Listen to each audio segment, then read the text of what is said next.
Le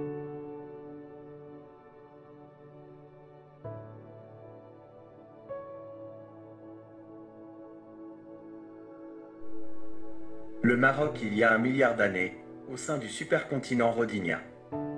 Il y a environ 1 milliard d'années, la masse continentale qui correspond aujourd'hui au Maroc se trouvait intégrée au sein d'un gigantique supercontinent connu sous le nom de Rhodynia. À cette époque lointaine de l'éon protérozoïque, la configuration des plaques tectoniques était radicalement différente de celle que nous connaissons aujourd'hui. Le territoire actuel du Maroc constituait alors une partie stable et ancienne de la croûte continentale, appartenant spécifiquement au craton ouest-africain. Ce craton était l'un des blocs continentaux majeurs qui se sont agglomérés pour former Rhodynia. Les reconstructions paléogéographiques suggèrent que le craton ouest-africain occupait une position clé au sein de Rhodynia.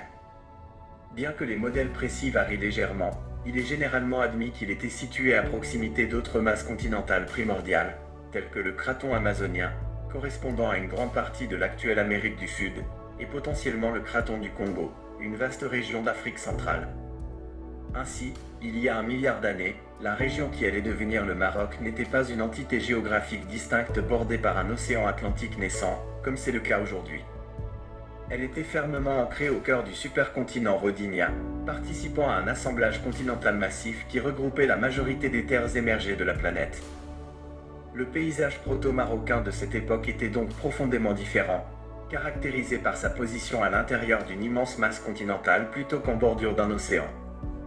Les montagnes de l'Anti-Atlas, dont les roches les plus anciennes témoignent de cette époque reculée, font partie intégrante de ce craton ouest-africain et portent les cicatrices des processus géologiques complexes, incluant l'assemblage de Rhodynia et sa fragmentation ultérieure, qui ont façonné la Terre sur des milliards d'années.